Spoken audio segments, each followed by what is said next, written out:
What it is, what it do, cyber world, it is your girl, the one and only Ash Said It, ashsaidit.com, ashsaidit.com. Welcome back to the Ash Said It Daily Podcast Show.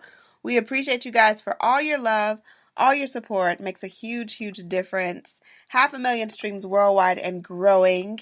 Yes, I appreciate that so very much. Today, I'm joined by success coach, the beautiful Natasha Botbijl. Hey, Natasha. Oh, hey, thanks so much for that lovely introduction. Oh, you're so sweet. So, Natasha, let our audience know, where are you from? I'm actually from Calgary, Alberta, out here in Canada. It's a little cold. Definitely got some snow on the ground. Yeah, I tip my hat to you. I don't know how you guys can do it year after year. I guess it's just, you get used to the snow and Yes, you that definitely get temperature. used to it. Oh my goodness. But Natasha, you have a pretty amazing story that I wanted to share with my audience of triumph. And we wanted to jump back into it with you as far as, dating back to the birth of your son. Tell us a little bit about what happened. For sure. So going back to the birth of my son, he was actually born on his due date. Funny enough, March 13th. So he was on his due date, but the thing was there was complications. He got stuck during the birthing process, and long story short, there we wound up getting air back to Children's Hospital the day he was born.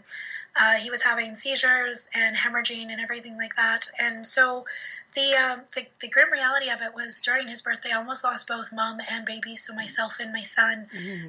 And I obviously survived, thank Yes, goodness. thank God. And he did too. But when we were in Children's, he had to go through quite a few things, quite an ordeal.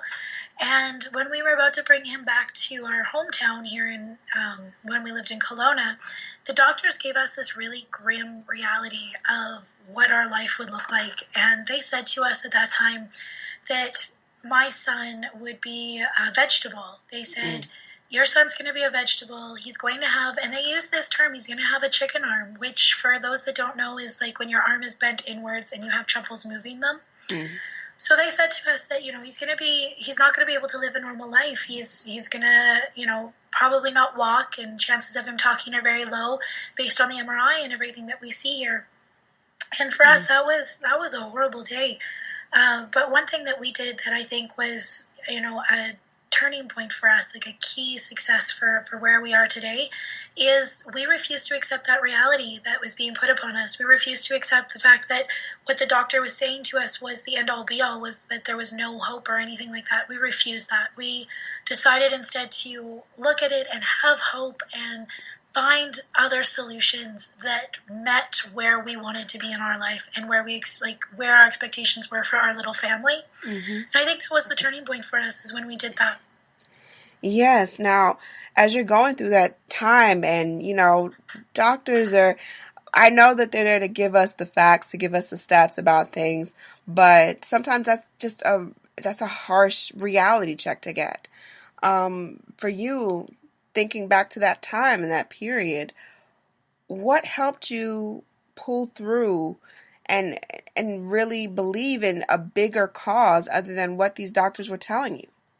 For sure. So I'll give you a little bit of the story. There is, I actually went and decided to not accept that reality and, try different modalities, try different things. And one of those interesting story there is one of those things was we actually brought in a chiropractor into the hospital. We snuck the chiropractor in, and this is where trying new things actually can make a big difference in your life. We snuck a chiropractor into the hospital and had him do some adjustments. And the next day, the nurse says to us, she's like, "It's a miracle. There's the lump on his throat is gone." And we just had to giggle to ourselves. So that was kind of like another hope building point for us. Was we tried a small baby step and it had a huge result. And so that was the first action that we took, really, was to try this one simple thing and see how this goes. And from there, we just built from that. We just kept trying new things and doing things differently than what was the expectational norm.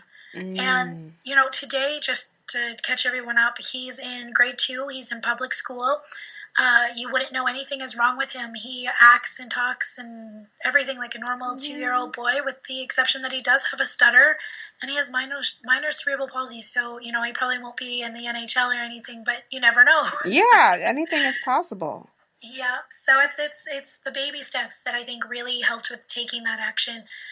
Getting comfortable stepping into the unknown and trying new things out, especially when you're going past where's people's expectation of you and how they don't align with your own expectations. Take baby steps into what your expectations are, and outside of the norm.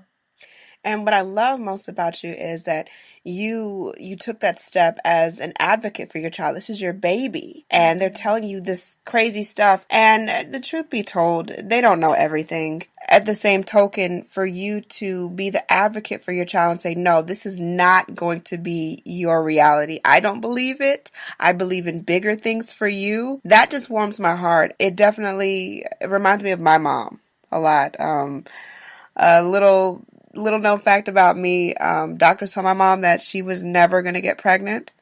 If she was to get pregnant, she would not be able to carry the baby to term. If by some shot in the dark that she did take get a baby full term, that baby would come out with all kind of issues, all kind of problems. It'd be a lifetime full of pain. Now, given my life isn't perfect in the least, it's nowhere near what they had spoken over my life prior to me even taking a breath. Just having that faith and that intuition, it's beautiful. I love it. Yay. Yay.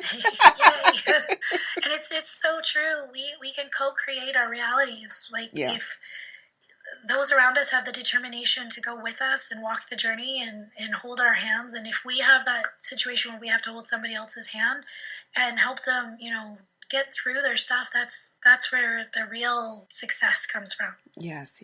All right, you guys, so we're going to take a brief break. When we come back, we're going to talk more with Natasha.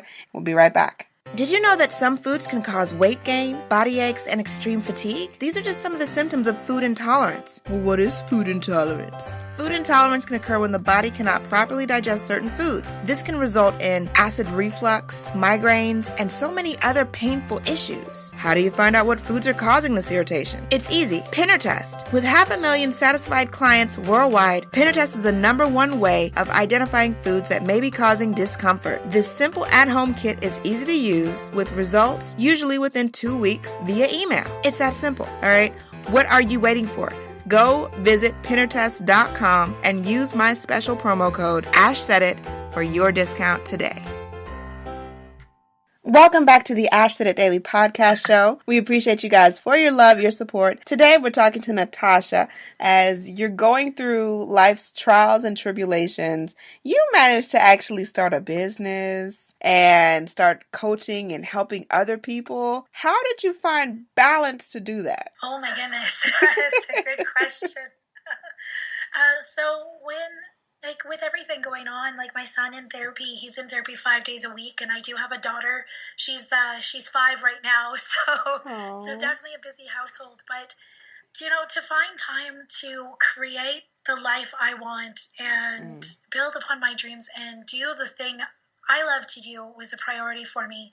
So building that schedule around it and making sure it's a lifestyle business, I think that's the biggest thing there is a lifestyle business, was really fundamental. I had to do it. It was more like, it's funny what happens when you have to do something, when your back is kind of against that wall. Oh, yeah. So, normal 9 to 5, it's really hard to do when your son's in therapy. And I have a passion for coaching. I actually was in psychology major in college growing up. And for me, it was just something I really wanted to do. And I didn't do much with it until I had my son, funny enough, because I could just put her around. I could, do what I want, take a job, whatever it really was. And then when I had my son, it was kind of like I had to create a scheduled income stream. I had to create some way of, making money, providing for the family, structuring around kids. And it allowed me a chance to push myself past my own boundaries into doing what was uncomfortable until it became comfortable. And, making it happen was really the thing. And so I now run a successful coaching business. I'm with Forbes magazine. I do articles for them off and on. I coach women all around the world. and on business and personal development. And it's been a journey to create that schedule. But, when you have a lifestyle business, it's all about, being able to still work and have the family. And I'm not sure if you heard her, but my daughter walked in there for a second on me during this Hey, podcast. daughter. So exactly. So it's having that, flexibility, being like, okay, so, I have kids, but I also have a business, and that's okay. Yes, that works.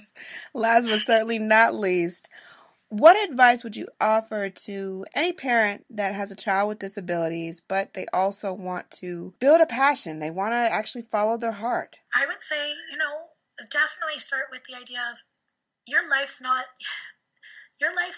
over just because of what's going on around you. It doesn't define who you are.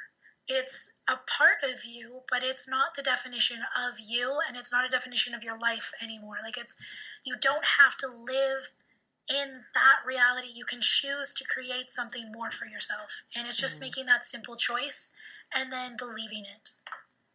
Awesome sauce.